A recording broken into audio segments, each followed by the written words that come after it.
Hello everyone, good morning.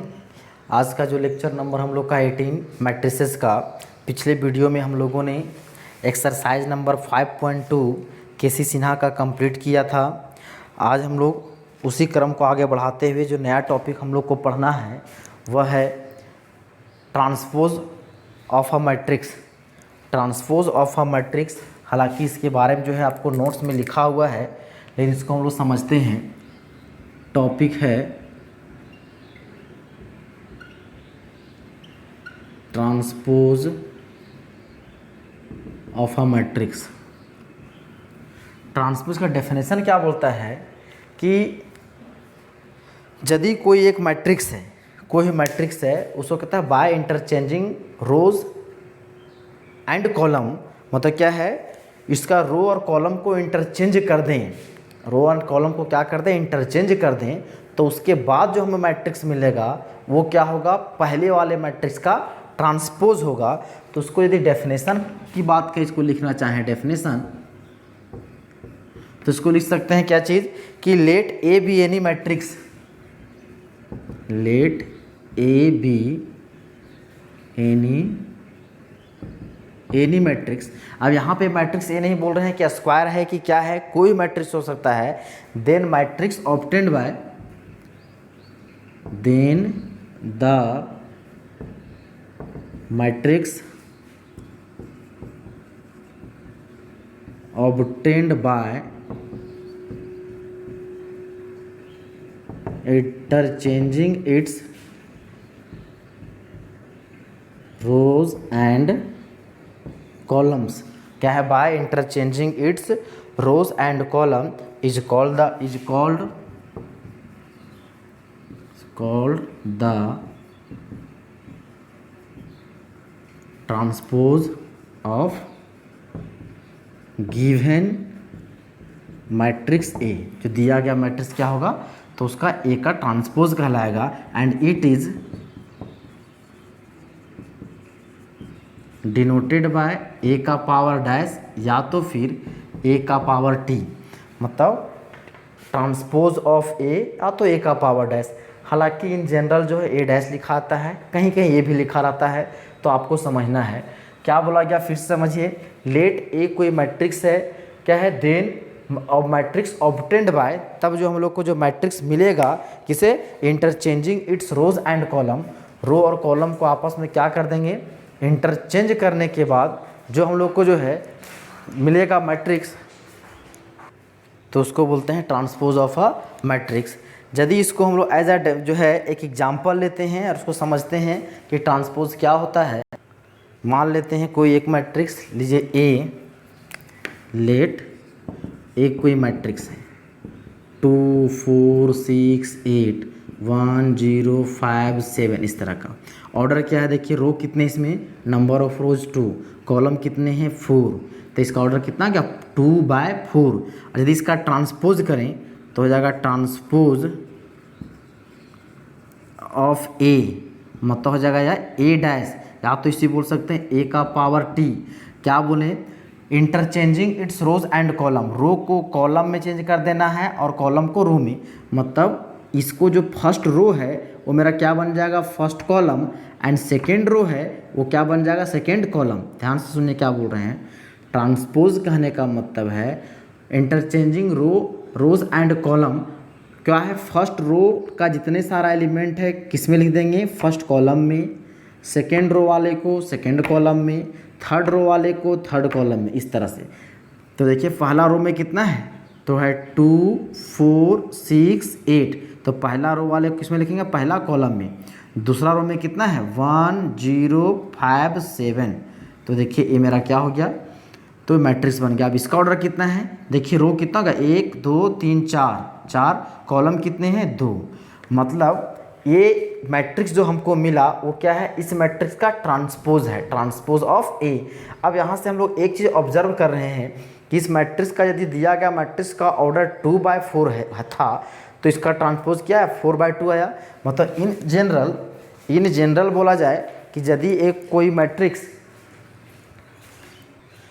कोई matrix जो है उसका ऑर्डर हम लोग ले लें, ए कोई मैट्रिक्स है ए आई जे, और इसका ऑर्डर है m/n, देन इसका जो है ट्रांसपोज बोलते हैं ए डैश, तो ये मेरा क्या हो जाएगा, वो AIJ होगा, लेकिन इसका ऑर्डर क्या होगा, इंटरचेंज कर जाएगा। देखिए यहाँ पे 2/4 था, यहाँ पे कितना 4/2, तो ये जो मिलेगा क्या होगा, n/m ऑर्डर का आएगा।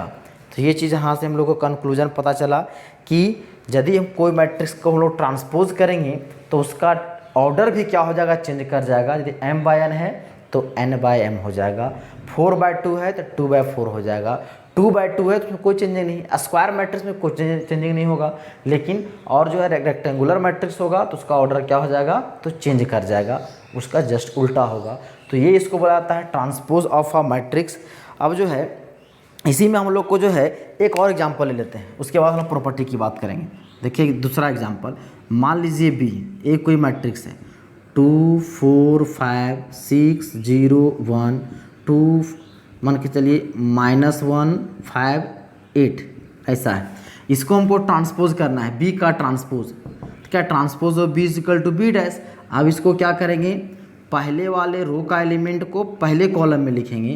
तो पहला रो में कितना है 2 4 5, तो इसको लिख दीजिए 2 4 5।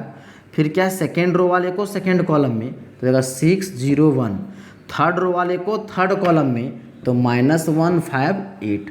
तो ये जो है इसका क्या हो गया, ट्रांसपोज। यदि इसको फिर से ट्रांसपोज कर दें, सोचिए यदि इसको फिर से ट्रांसपोज कर दें, B डैश था, अब B डैश को फिर से ट्रांसपोज कर दें, B डैश को फिर से ट्रांसपोज कर देंगे, मतलब पहला वाला रो को पहला कॉलम में, तो 2 6 -1, सेकेंड रो को सेकेंड कॉलम में 4 0 5, थर्ड रो को थर्ड कॉलम में, तो 5 1 8। तो देखिए ये जो पुराना मैट्रिक्स है हम लोग को वही मिल जाएगा, वही मिल जाएगा, मतलब एक किसके बराबर हो गया, B।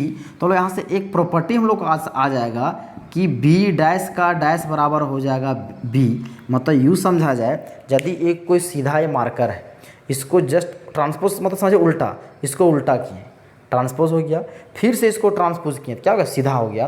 मतलब जैसे उल्टा का उल्टा सीधा होता है, मतलब ट्रांसपोज को ट्रांसपोज करेंगे, मतलब जो दिया गया जो मैट्रिक्स है वही हम लोग को मिल जाएगा।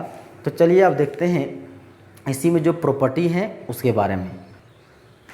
देखिए properties of transpose of matrix, अगला जो टॉपिक है हम लोग का क्या है, properties of transpose of matrices. Properties of transpose of matrices. इसमें छोटा छोटा 3-4 प्रॉपर्टी है जो हम लोग को ध्यान में रखना है, जिसका यूज़ हम लोग जब एक्सरसाइज का जो क्वेश्चन बनाएंगे उसमें करेंगे। देखिए पहला जो प्रॉपर्टी है, मान लेते हैं इसमें let A and B any matrix, B the matrix जो भी है, तो उसमें क्या होगा, A + B का सम का ये ट्रांसपोज निकालें। ए कोई मैट्रिक्स है जो भी ऑर्डर का होगा, B एक मैट्रिक्स है जो भी ऑर्डर का होगा, दोनों को जोड़ेंगे और उसका ट्रांसपोज निकालेंगे, तो उसका रिजल्ट यही आएगा कि A डैश + B डैश का सम के बराबर। मतलब ए रिजल्ट पहला होता है, A + B का ट्रांसपोज करेंगे तो उसका A का ट्रांसपोज + B के ट्रांसपोज के सम के बराबर होता है। दूसरा जो है इसी में है, मान लेते हैं कि कोई एक जो है के एक कोई स्केलर है और इसका ट्रांसपोज करें, तो क्या होगा, के पर का ट्रांसपोज, तो कोई नंबर का स्केलर का ट्रांसपोज नहीं हो करके बल्कि उस मैट्रिक्स का क्या होगा, ट्रांसपोज होगा। मतलब ये क्या है, वेयर, इसको लिख सकते हैं वेयर के इज़ एनी स्केलर, कि कोई के एक स्केलर है, मतलब उसको यदि मल्टीप्लाई करें, उसको ट्रांसपोज करें, तो उसका वैल्यू वही होगा जो के से मल्टीप्लाई करके पहले उस मैट्रिक्स को ट्रांसपोज कर दें। तीसरा जो है, अभी जो एग्जांपल देखें प्रॉपर्टी जो देखें एग्जांपल कि उल्टा को उल्टा किया, मतलब ट्रांसपोज को ट्रांसपोज किए, तो क्या था, दिया गया मैट्रिक्स आ गया था, मतलब एक कोई मैट्रिक्स है उसको ट्रांसपोज करें और उसको फिर से ट्रांसपोज कर दें, तो क्या हो जाएगा, वही जो मैट्रिक्स था दिया वाला, वो दिया हुआ मैट्रिक्स पहले वाला, तो वही मेरा आ जाएगा। उसके बाद चौथा जो मैट्रिक्स जो प्रॉपर्टी है, ए इम्पोर्टेंट, इसका यूज़ आपको ऑब्जेक्टिव क्वेश्चन में भी बहुत बार मिलेगा। दो मैट्रिक्स है ए और बी, तो क्या है, दोनों का प्रोडक्ट किया जाए तो ए बी का डैश होगा तो इसका रिजल्ट जो होता है रिवर्स ऑर्डर में होने लगता है, हो जाएगा बी डैश इंटू ए डैश। इसको याद रखना है, बहुत इंपॉर्टेंट है कि ए और बी दो मैट्रिक्स के प्रोडक्ट का स्क्वायर ट्रांसपोज करेंगे तो उसे क्या जो है ऑर्डर जो है चेंज कर जाता है, पहले बी डैश इंटू ए डैश। यदि यहाँ पे ऐसे करें ये बी सी तीन मैट्रिक्स है उसका डैश करेंगे तो हो जाएगा सी डैश बी डैश ए डैश, इस तरह से। तो इसको आपको याद रखना है इसमें, क्योंकि ये तो आप तो ऑलरेडी सीख गए, ये सभी तीन चार जो छोटे छोटे प्रॉपर्टीज़ हैं उसको आपको याद रखना है। अब इसके बाद हम लोग देखेंगे, इसमें इतना ही है। अब इसके बाद नोट कर लीजिए इसको, इसके बाद हम लोग को जो है इम्पोर्टेंट चीज़ और दो मैट्रिसेस के बारे में पढ़ना है, बहुत इंपॉर्टेंट है। उसमें पढ़ना है symmetric matrix and skew symmetric matrix. और स्क्यू को जहाँ पर दूसरा नाम उसका एंटी सिमेट्रिक मैट्रिक्स भी कहीं कहीं मिलता है, लिखा मिलता है। तो चलिए उसको डिस्कस करते हैं। पहला है सिमेट्रिक मैट्रिक्स।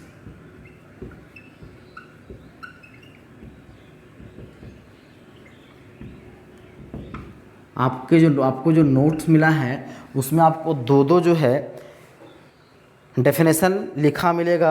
तो क्या है सिमेट्रिक मैट्रिक्स, क्या बोलता है, ए कोई भी ऑर्डर का मैट्रिक्स है तो इसका रिजल्ट क्या है, इफ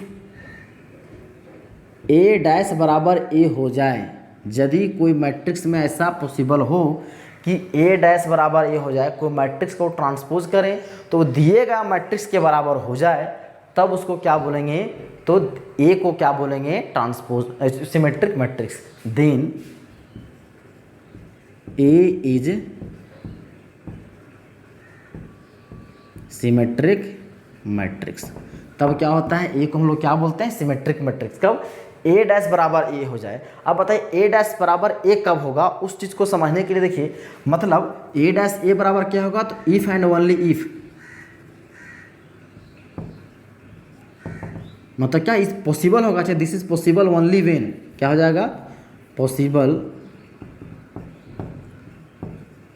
ओनली व्हेन ए आई जे का एलिमेंट बराबर क्या हो जाए, ए जे आई के बराबर हो जाए।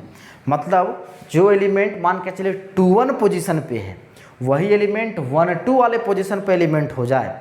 यदि ए कंडीशन फुलफिल हो जाए तब उसको क्या बोलेंगे, तब ए कंडीशन आ जाएगा, और ए कंडीशन आएगा मतलब उसको बोलेंगे सिमेट्रिक मैट्रिक्स। सिंपल से बात है, कोई मैट्रिक्स को ट्रांसपोज करें और वह दिया गया मैट्रिक्स ही आ जाए तो उसको क्या बोलेंगे, सिमेट्रिक मैट्रिक्स बोलेंगे। कोई दिक्कत यहाँ तक तो नहीं होना चाहिए। और उसके लिए रिक्वायर्ड कंडीशन क्या होगा, ए आई जे बराबर ए जे आई। यदि आपको बोल देगा the required condition for symmetric matrix, चार इस तरह का दे देगा ऑब्जेक्टिव ऑप्शन दे देगा, तो आपको ध्यान रखना है ए आई जे बराबर ए जे आई। जैसे कैसे एग्जाम्पल लेते हैं, मान लीजिए कोई एक मैट्रिक्स है, इसमें जो है तो देखिए यहाँ यदि जो है आई जे क्या है, I is not equal to जे, यदि इसको हम बराबर कर दें आई कर दें, इसका उल्टा यहाँ करें आई हो जाएगा। मतलब जो डायगोनल जो एलिमेंट होगा उसमें कोई चेंजिंग नहीं। 1 मान के यहाँ पर 2 यहाँ पे 3 ले लिए और 3 ऑर्डर का ले लिए, 3/3 ऑर्डर का लिए, ऐसा मान के एज इसका पोजीशन का एलिमेंट कितना होगा 1 2, मान लीजिए यहाँ पे लिख दिए 3, कितना लिख दिए 3, यहाँ पे लिख दिए हम लोग 4। तो यहाँ पे जो एलिमेंट है इसका पोजीशन कितना है, पहला रो दूसरा कॉलम। तो ये एलिमेंट जो है क्या होना चाहिए, A12 किसके बराबर होना चाहिए, तो A21 के बराबर होना चाहिए। तो A12 पोजीशन पर जो एलिमेंट है वही एलिमेंट कहाँ पे होगा, A21 पे होगा।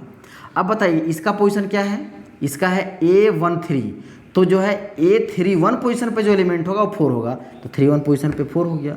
मान लीजिए यहाँ पे जो है -1 लिए, एक कौन सा पोजीशन पे है, A23 है, तो A32 पे होगा तो वह भी -1 होगा। ये जो है, अब ये जो मैट्रिक्स मिला यदि इसको ट्रांसपोज करें तो हो जाएगा ट्रांसपोज ऑफ ए, मतलब हो जाएगा ए डैश। अब फर्स्ट रो को फर्स्ट कॉलम में तो 1 3 4 1 3 4, दूसरा रो दूसरा कॉलम तो हो जाएगा 2 3 -1, तीसरा रो तीसरा कॉलम 4 -1 3। देखिए दोनों आपस में क्या हो गए, बराबर हो गए। मतलब क्या हो गया, ए डैश बराबर ए, मतलब इस जो मैट्रिक्स ए जो मैट्रिक्स है उसको हम लोग क्या बोलेंगे, symmetric matrix. Therefore A is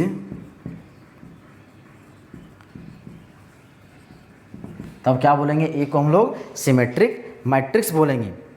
अब ध्यान दिए इसी में जो है ये चीज़ मैंने समझना है, क्या चीज़, ए आई जे बराबर ए जे आई, कब, मतलब जो पोजीशन पे जो एलिमेंट A12 पे होगा A21 पे होगा। अब बोलेगा सर कि ये सब का तो बात किए, ये डायगोनल एलिमेंट की बात क्यों नहीं की।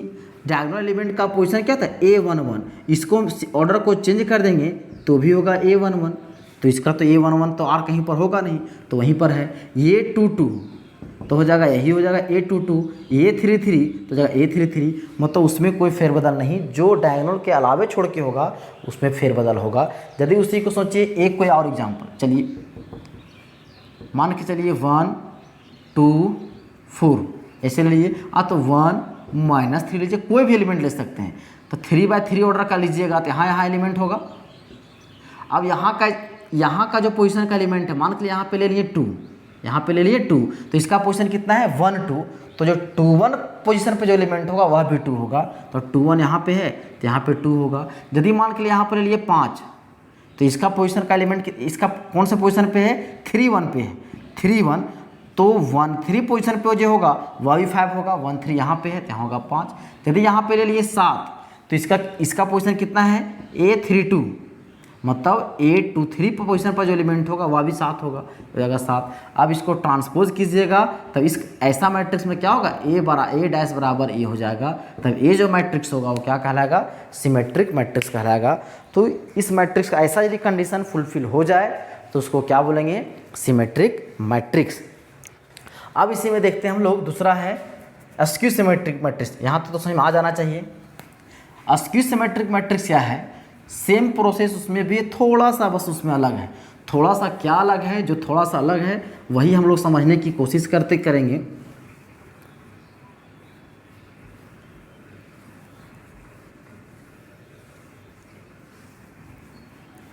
देखिए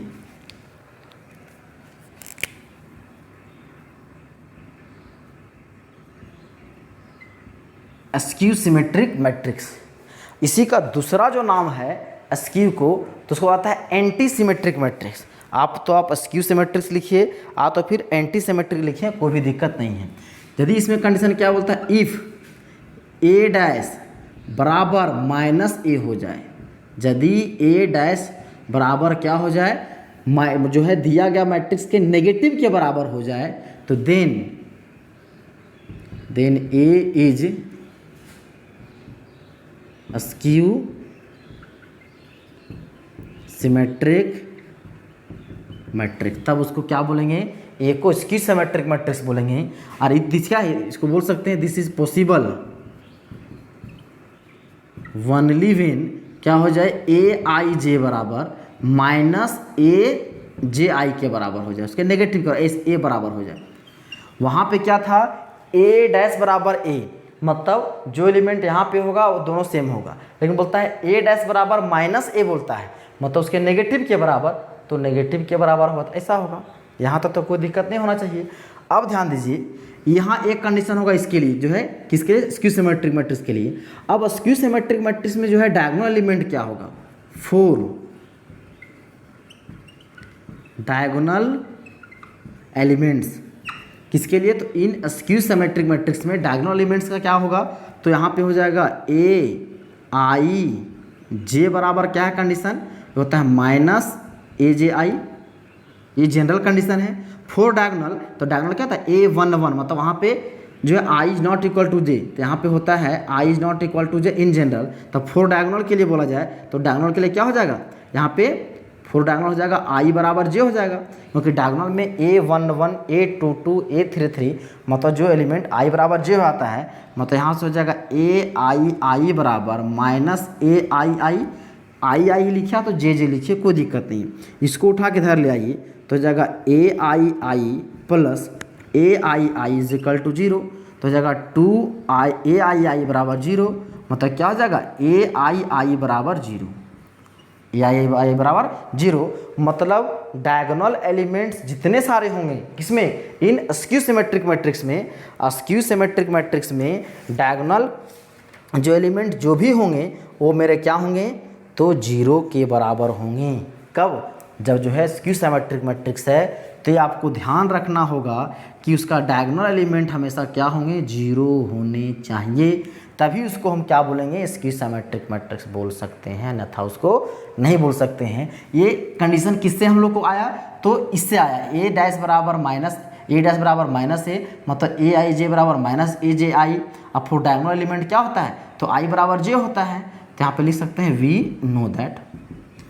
तो ए आई बराबर हो गया माइनस ए आई, इसको उठा उधर ले गए, ये तो सिम आ रहा है। तो जो है इसका एग्जाम्पल लेते हैं। एग्जाम्पल लीजिए, यदि मान लीजिए कि ये कोई मैट्रिक्स है, क्या बोलता है डायगोनल एलिमेंट तो क्या होना चाहिए, 0, तो हो जाएगा ए 0, इधर हो जाएगा 0, ये हो जाएगा 0। हम 3/3 ऑर्डर का ही ले रहे हैं, आप 4/4 ऑर्डर का ही भी ले सकते हैं, 5/5, 2/2 जो भी ले सकते हैं। अब बताइए, मान के चलिए यहाँ पे हम 2 1 पे लिए 2, A12 पोजीशन पे हम लोग क्या लिए, इसका पोजीशन क्या A12 वाले पोजीशन पे क्या लिए 2, तो क्या बोलता है ए आई जे बराबर माइनस ए जाई, तो इसका यदि हम उल्टा करेंगे तो हो जाएगा A21, तो इसका जो भी एलिमेंट होगा ये बराबर का होगा, इसका नेगेटिव के बराबर होगा, मतलब A21 पोजीशन पे जो एलिमेंट होगा वो किसके बराबर होगा, -2 के बराबर होगा। तो A12 है, इसका उल्टा हो जाएगा A21, तो A21 यहाँ पे है, तो यहाँ पे 2 है, तो 2 तो लिखेंगे, लेकिन यहाँ पे क्या देंगे, नेगेटिव साइन देंगे। अब बताइए, मान के यहाँ पे दे दिए हम लोग 5, इसका पोजीशन क्या है, तो हम जानते हैं A32, तो ये हो जाएगा -A23 होगा, तो 2 3 यहाँ पे है, तो यहाँ पे 5, लेकिन यहाँ पे क्या देना होगा, नेगेटिव साइन देना होगा। मान के यहाँ पे दिए 1, तो यहाँ भी A31 है, A31, तो हो जाएगा -A13, तो हो जाएगा -1। अब इसको हम लोग ट्रांसपोज कीजिए, यदि ट्रांसपोज करेंगे तो पहला वाले रो को पहला कॉलम, तो हो जाएगा 0 2 -1, दूसरा रो दूसरा कॉलम -2 0 -5, तीसरा रो तीसरा कॉलम 1 5 0, ये है। तो देखिए ए इसका उल्टा आया है, यदि इससे हम लोग माइनस से मल्टीप्लाई कर दे, आप तो इससे लोग माइनस कॉमन ले लें, आप तो इसमें माइनस मल्टीप्लाई करें, आप तो समझिए माइनस कॉमन ले लें, तो माइनस कॉमन ले लेंगे तो 0, तो ये क्या हो जाएगा 2, यहाँ हो जाएगा -1, हो जाएगा -2 0 -5 1 5 0, मतलब इसका माइनस से मल्टीप्लाई करेंगे तो 0 इंटू माइनस 0, तो माइनस इंटू -1 इंटू 2 -2, ये जाएगा माइनस माइनस प्लस, ये हो जाएगा माइनस माइनस प्लस, हो जाएगा 0 minus minus plus, minus minus 5, ये हो गया। अब देखिए ए जो किस कौन सा मैट्रिक्स है, ए मैट्रिक्स है, तो हो जाएगा ए, तो देयरफॉर क्या आ गया मेरा, ए डैश बराबर -a। अब बताइए ये जब कंडीशन आया तो उसको कौन सा मैट्रिक्स बोलेंगे, दिया गया मैट्रिक्स कैसा होगा, तो स्क्यू सिमेट्रिक मैट्रिक्स होगा। तो यहाँ तक ये मेरा हो गया symmetric matrix and skew symmetric matrix. तो हमको ये चीज़ हमको ध्यान रखना है कि जब स्क्यू सिमेट्रिक मैट्रिक्स होगा तो डायगोनल एलिमेंट्स हमेशा क्या होंगे, 0 होंगे, और वो क्या होगा, ए डैश बराबर -a होगा, और एक कंडीशन याद रख लीजिएगा, ए आई जे बराबर -a जे आई। और सिमेट्रिक मैट्रिक्स है तो क्या हो जाएगा, ए डैश बराबर a होगा, और उसमें क्या होगा, एलिमेंट की बात करें तो ए आई जे बराबर हो जाएगा ए जे आई। ये जो है एलिमेंट का कंडीशन, और एक कंडीशन हो गया क्या चीज़, तो सिमेट्रिक मैट्रिक्स का। तो ये चीज़ आपको ध्यान रखना है सिमेट्रिक और स्क्यू सिमेट्रिक मैट्रिक्स में। इसी में एक और मैट्रिक्स है, वो है ऑर्थोगोनल मैट्रिक्स। इसको थोड़ा सा हम मिटा लेते हैं, इसको नोट कर लीजिए, orthogonal matrix.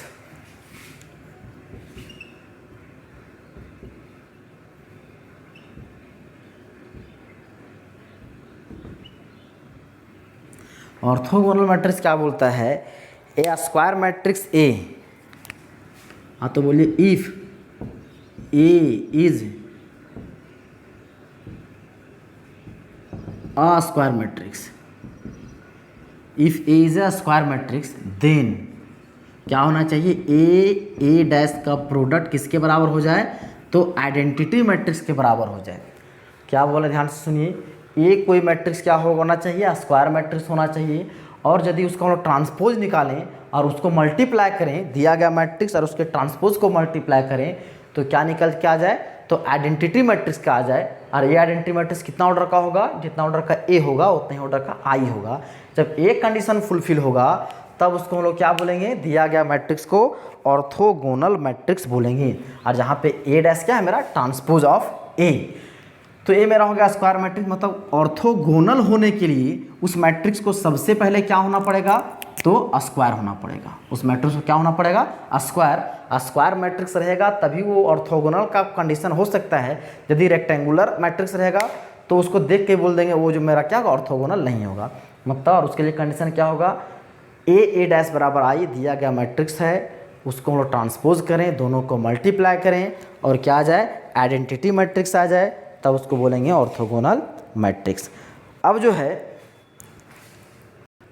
Some important results related to symmetric and skew symmetric matrices, ये रिजल्ट्स आपको पीडीएफ में लिखे मिलेंगे, तो उसकी हम लोग जो है सिर्फ चर्चा कर लेंगे।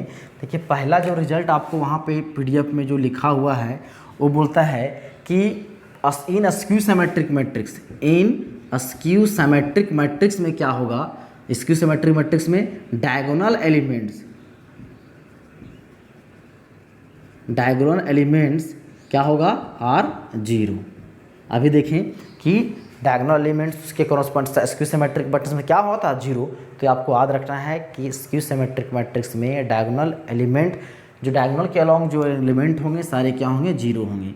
दूसरा जो इसमें है सिमेट्रिक स्क्यू सिमेट्रिक में, इन देखिए कोई मैट्रिक्स बोला गया कि a matrix which is both symmetric और skew symmetrics, a matrix which is both symmetric matrix and a skew symmetric matrix, जो बोथ क्या हो, सिमेट्रिक मैट्रिक्स भी हो और स्क्यू सिमेट्रिक मैट्रिक्स भी हो, तो क्या होगा, is a zero matrix, is a zero matrix. ये जीरो मैट्रिक्स एक ऐसा मैट्रिक्स है, ये जो जीरो मैट्रिक्स जो है एक ऐसा मैट्रिक्स है जो सिमेट्रिक मैट्रिक्स भी होगा और स्क्यू सिमेट्रिक मैट्रिक्स भी होगा। यहाँ पे इस रिजल्ट से आपको एक क्वेश्चन बोल सकता है कि उस मैट्रिक्स का नाम बताइए, उस मैट्रिक्स का नाम बताइए जो सिमेट्रिक मैट्रिक्स भी है और क्या है, स्क्यू सिमेट्रिक मैट्रिक्स, दोनों है, तो मैट्रिक्स क्या होगा, जीरो मैट्रिक्स।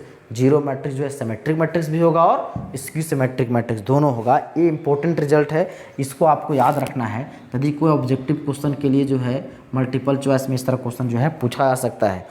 तीसरा जो कंडीशन इसी में है, तीसरा जो कंडीशन है क्या है, इसको याद रखना फिर से है, क्या है, दो सिमेट्रिक मैट्रिक्स का सम, दो सिमेट्रिक मतलब क्या है, सिमेट्रिक कोई एक सिमेट्रिक मैट्रिक्स है और फिर उस एक और दो अलग अलग सिमेट्रिक मैट्रिक्स है, दोनों को जोड़ेंगे तो उसका रिजल्ट भी क्या होगा, सिमेट्रिक मैट्रिक्स आएगा। मतलब दो सिमेट्रिक मैट्रिक्स का सम भी क्या होता है, सिमेट्रिक मैट्रिक्स होता है। दूसरा जो है इसी में दो स्क्यू सिमेट्रिक मैट्रिक्स का सम भी, दो स्क्यू सिमेट्रिक मैट्रिक्स का सम भी क्या होगा, स्क्यू सिमेट्रिक मैट्रिक्स होगा। मतलब दो अलग अलग सिमेट्रिक मैट्रिक्स हैं, यदि उसको जोड़ें तो उसका रिजल्ट भी सिमेट्रिक मैट्रिक्स होगा।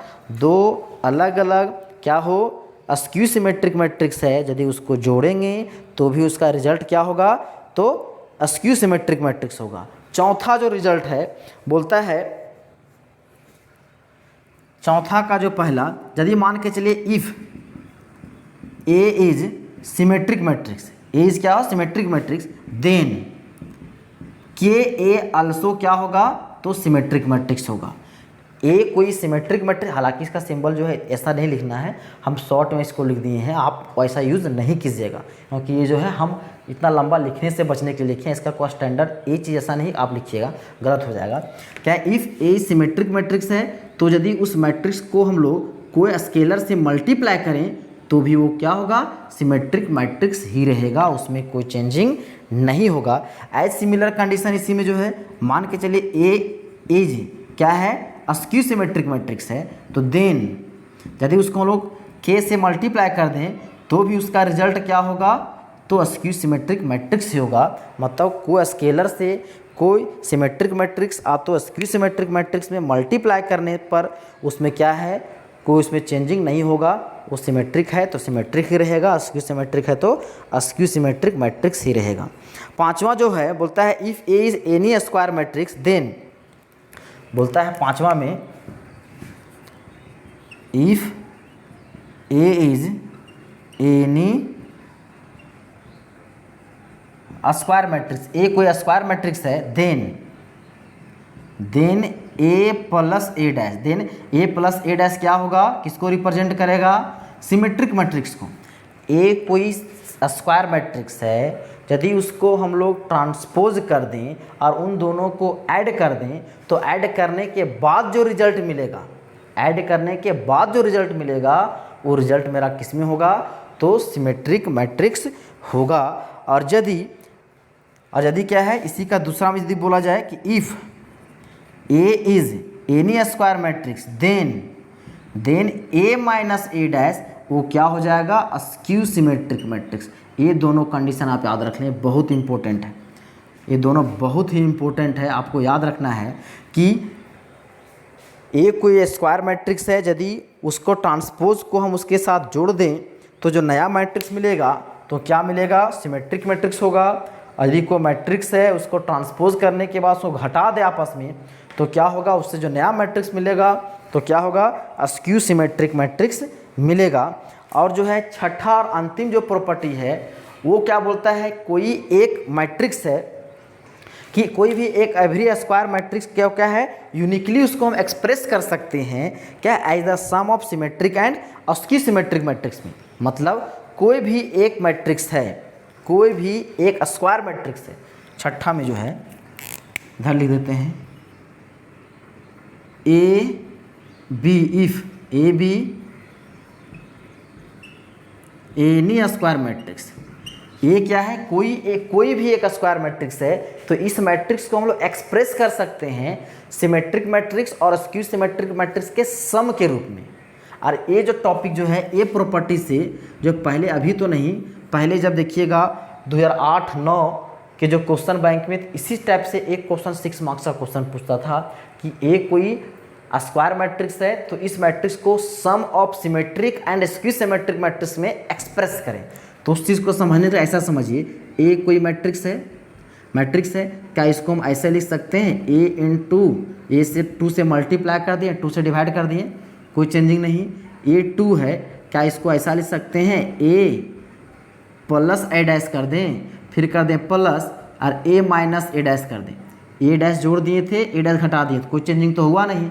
आप बताइए, इसको हम लोग पेयर बना दें, ए प्लस ए डैश को एक साथ रख देंगे और हो जाएगा ए माइनस ए डैश को एक साथ रख दिए, कोई दिक्कत तो नहीं होना चाहिए। ये बैठा 2 से मल्टीप्लाई डिवाइड कर इतना हो गया, तो 2a था, ए और ए 2a, ए डैश जोड़ दिए, ए डैश घटा दिए, कोई चेंजिंग नहीं। और इन दोनों को साथ रखें, इसको साथ रखें। अब 2 से इसको यदि मल्टीप्लाई भी कर दें तो ए प्लस ए डैश जोड़ 1/2 ए माइनस ए डैश। तो बताइए ए प्लस ए डैश क्या है, सिमेट्रिक मैट्रिक्स। और हम लोग जानते हैं कोई भी सिमेट्रिक मैट्रिक्स में यदि हम लोग कोई स्केलर से मल्टीप्लाई कर दें तो वह सिमेट्रिक मैट्रिक्स होता है। तो ए प्लस ए डैश क्या है, मेरा सिमेट्रिक मैट्रिक्स। उसमें लोग 1/2 से मल्टीप्लाई करेंगे तो मेरा वो ऑलरेडी क्या होगा, सिमेट्रिक मैट्रिक्स होगा। देखिए ए माइनस ए डैश क्या है, ए माइनस ए डैश क्या है, मेरा स्क्यू सिमेट्रिक मैट्रिक्स है। उसमें हम लोग कोई स्केलर से मल्टीप्लाई करें, ए स्क्यू सिमेट्रिक मैट्रिक्स है, इसमें हम लोग मल्टीप्लाई किए थे तो रिजल्ट भी क्या आया था, स्क्यू सिमेट्रिक मैट्रिक्स। तो ये मेरा क्या होगा, स्क्यू सिमेट्रिक मैट्रिक्स। मतलब ये जो रिप्रेजेंट किया वो किसको रिप्रेजेंट किया, सिमेट्रिक मैट्रिक्स को, और ये रिप्रेजेंट किया स्क्यू सिमेट्रिक मैट्रिक्स को। मतलब कोई मैट्रिक्स दिया है उसको बोलेगा एक्सप्रेस कीजिए कि sum of symmetric and skew symmetric matrix को। तो सिंपल क्या कर दीजिएगा, ए है 1/2 ए प्लस ए डैश रहेगा और 1/2 ए माइनस ए डैश कर देंगे। तो जो है sum of symmetric and skew symmetric matrix के रूप में एक्सप्रेस हो जाएगा। तो वेयर लिख, यहाँ पे इस अलग तो लिख ही दिए हैं कि where 1/2 A plus A dash symmetric matrix and 1/2 A minus A dash skew symmetric matrix. तो इस ट्रांसपोज ऑफ अ मैट्रिक्स में जितने प्रॉपर्टी थे, डेफिनेशन थे, वो आपके जो है कंप्लीट हो गए। अब नेक्स्ट वीडियो में जो है हम लोग क्या करेंगे, इससे रिलेटेड जो एक्सरसाइज है वो कंप्लीट करेंगे। लेकिन ये जितने सारे जो रिजल्ट आपको लिखवाया गया है, प्रॉपर्टी आपको बताया गया है, ये आप ध्यान में रखेंगे। इसका रिजल्ट यूज़ करेंगे हम लोग जब क्वेश्चन बनाएंगे। तो उम्मीद करते हैं जितना आपको बताया गया है वो समझ में आ गया होगा। आज के वीडियो को यहीं समाप्त करते हैं। धन्यवाद।